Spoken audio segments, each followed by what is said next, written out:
আমলকি আমাদের হেলথের পক্ষে খুবই উপকারী। এতে প্রচুর পরিমাণে ভিটামিন সি থাকে। হার্ট হেলথের জন্য তো খুবই ভালো, স্কিনের জন্য ভালো, চোখের জন্য ভালো এবং গাট হেলথও খুব ভালো থাকে। তাই আমি আজকে বানাবো আমলকির আচার। এর জন্য আমি 500 গ্রাম এই সবুজ সবুজ দেখে আমলকি খুব সুন্দর ধুয়ে পরিষ্কার করে নিয়েছি। একটা কড়াইয়ে জল দিয়ে বসিয়েছি, তার উপর একটা স্টেনার চালনি বসিয়ে তার উপরে সব আমলকিগুলো দিয়ে দিয়েছি।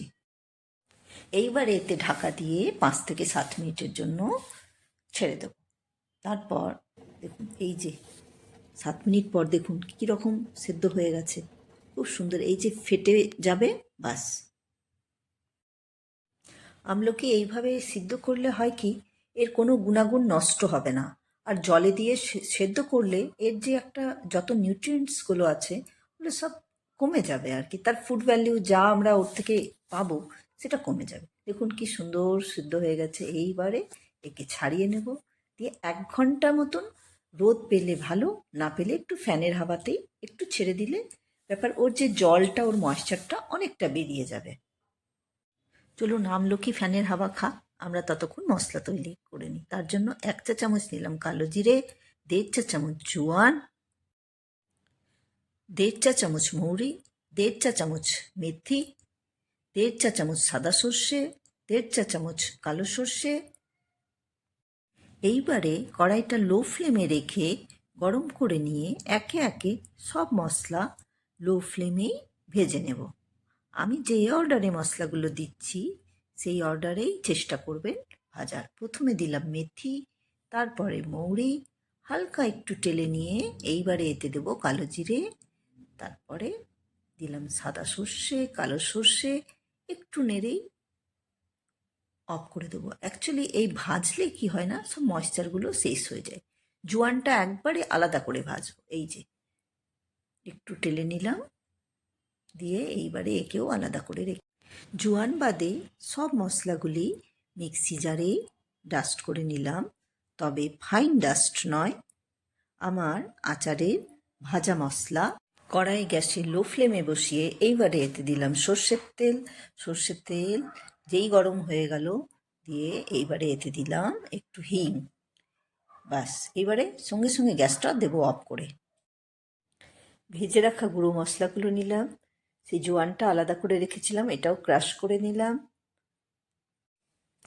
অ্যাড করলাম 2 চা চামচ কালো লবণ, 2 চা চামচ হলুদ, 2 চা চামচ লাল লঙ্কার গুঁড়ো, 2 চা চামচ সাদা লবণ, দিয়ে এইবারে এতে অ্যাড করে দিলাম সেই গরম করা সর্ষের তেল, হিং দেওয়া তেলটাও অ্যাড করে দিলাম। আমার আমলকির হাওয়া খাওয়া হয়ে গেছে, তাই এইবারে অ্যাড করে দিলাম। আপনার বাড়ি যদি রোদ থাকে তো আপনি অবশ্যই 1 ঘন্টা রোদেই দেবেন। আমার ফ্ল্যাট বাড়ি, রোদ একদমই আসে না, তবে হ্যাঁ, আমি এর জোগাড় বের করে নিয়েছি। আমি যেভাবে করছি এতে একবারে আচার খারাপ হবে না, আপনি আরামসে একে অনেক দিন রেখে খেতে পারবেন। খুব ভালো করে মিক্স করব। আমি সুপ্রিয়াজ মিক্সড ফ্রাইড চ্যানেলে আপনাকে স্বাগত।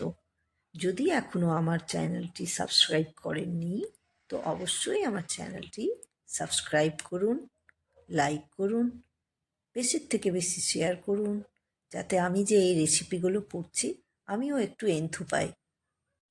আচার সংরক্ষণ করা, প্রিজার্ভ করা, যাই বলুন, কিছু নিয়ম আছে। প্রথম হচ্ছে আচারে হাত একদম দেওয়া যাবে না, দ্বিতীয় হচ্ছে জল ঠেকানো যাবে না, তৃতীয় হচ্ছে যেই কন্টেনারে রাখবেন খুব পরিষ্কার হতে হবে। এটি অ্যাপেল সাইডার ভিনিগার প্রিজারভেটিভস হিসাবে কাজ করবে। আপনি চাইলে নর্মাল ভিনিগারও ইউজ করতে পারেন, তবে জানেন অ্যাপেল সাইডার ভিনেগারটা তো হেলথের পক্ষে খুবই ভালো। আমি অ্যাপেল সাইডার ভিনেগারটা ইউজ করেছি। আমলকির টক ঝাল আচার সম্পূর্ণ রেডি। এই পদ্ধতিতে বানালে আচারটি আপনি সারা বছর খেতে পারবেন। জানেন, আচারটা যত পুরনো হবে তার টেস্ট ততই বাড়তে থাকবে।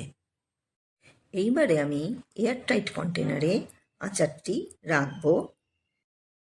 আচার রাখার আগে কন্টেনারে 2 চা চামচ অ্যাপেল সিডার ভিনিগার দিয়ে খুব সুন্দর বুলিয়ে নিয়ে ভিনিগারটা জারিয়ে রেখে দিয়েছি। দেন আচারটাকে শিফট করে দিয়েছি।